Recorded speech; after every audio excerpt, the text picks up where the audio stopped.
welcome, man. Oh, here it is, right here. Right here, guys. Welcome back to the channel. Y'all recognize this? Chrysler Pacifica. No, guys, not the minivan. Remember the Pacifica? That was a version of the Pacifica back, came out in '04. I think it hung around to '08, maybe. And then, of course, we didn't hear nothing from the brand Pacifica until 2017 when it showed up looking like a minivan. It showed back up looking like a minivan. Okay, so in 2017 through current, there's a minivan version of the Pacifica. This is the old body style Pacifica. I have one of these. They did well, guys. The thinking was,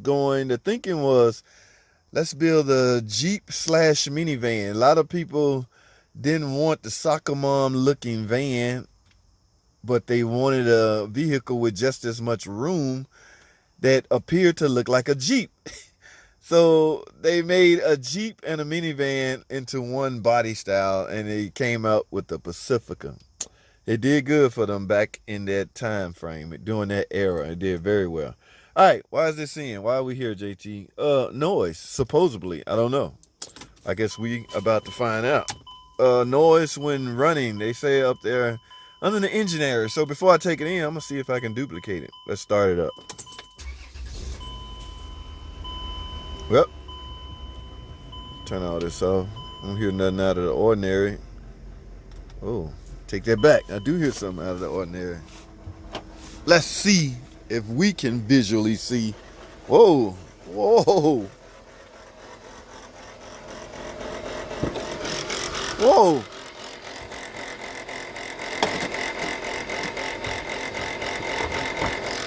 Alrighty, guys. Y'all hear that?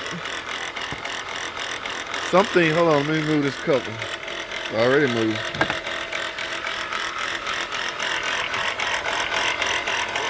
Alright, guys. From the looks of this and the sound of this,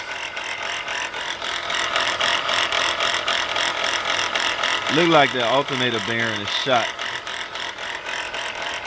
And based on the appearance of, see all this brown stuff around in this area? See how that pulley bouncing around? Very well could be. Oh yeah, you can feel the. Oh man, let me turn it off.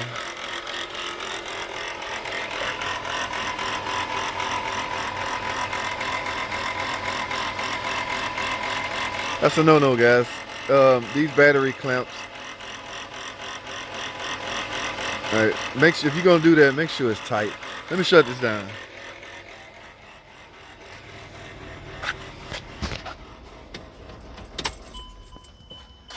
Okay, that was excessively loud. Now, from the looks of it, it looks like the noise coming from the alternator, guys, but oh yeah, this headed. Y'all can't see it, but I can feel the, and like I say, all this debris right here, the bearing. The sun is blocking my good view, guys. Yeah, that alternator coming apart. Now, what I'm gonna do, because remember how I told y'all in the last video, watch this video right here where we was diagnosing noises. I highly suggest you remove the belt and see if the noise go away. If the noise goes away, then yeah, you know we chasing the noise is likely one of the accessories. Whatever this belt operates, when you remove the belt and the noise go away, the problem is whatever the belt was rotating, turning. Okay, so I still have to go in the shop and go through the motions, guys. You know, a customer paid an hour diagnostic time. I'm gonna give them an hour of diagnosing and looking over their car.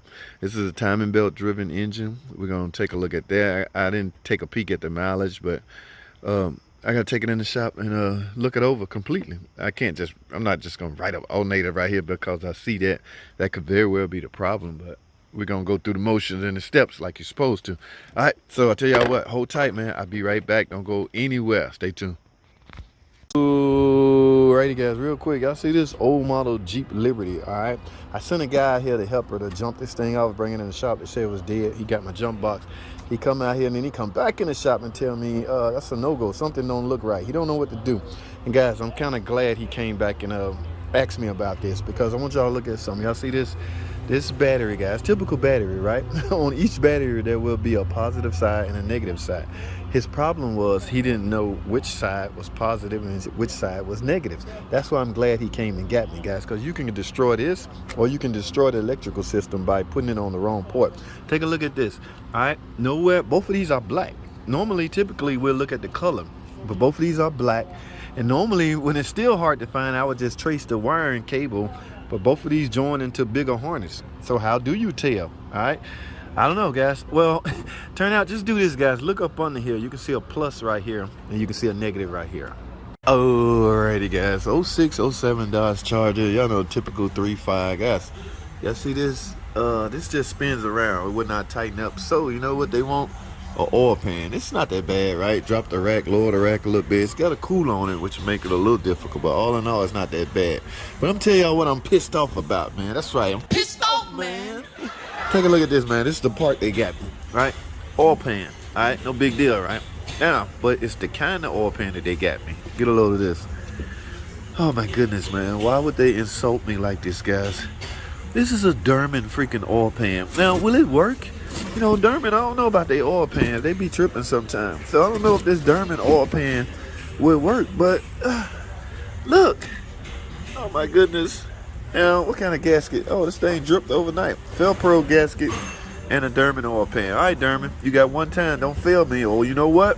Your days are numbered. Alrighty, guys, real quick. Let's talk about some tools. Y'all see this? Fancy hook tool, guys, used to take this hose clamp or this hose off right here. Now, I had to get this clamp off first, guys. Now I have a tool to install the new clamp right here. Okay, in fact, here is the new clamp. All right, so I got a lot of stuff going on here, but for number one, this tool right here, this hook. Let's talk about this hook, guys. It is needed to break the seal of this hose right here. This is very much, it's been on so long, it's almost feel like it's sealed up. All right, now I don't know if I can get this off with in this little time that I have on this short video. But some people may not know how to use this. All right, I'm not a tool expert, but yeah, just get it under there.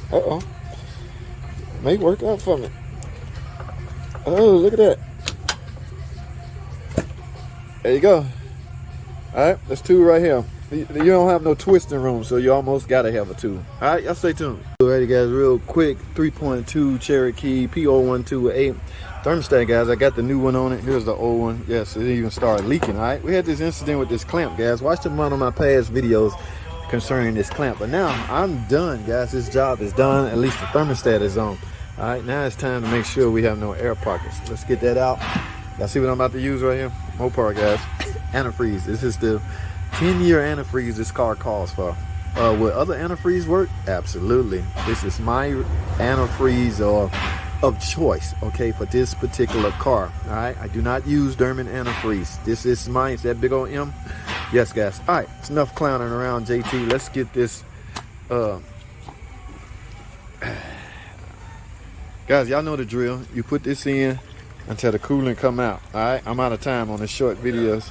So as long as y'all understand my motive here, all right, I gotta go. That's all I have.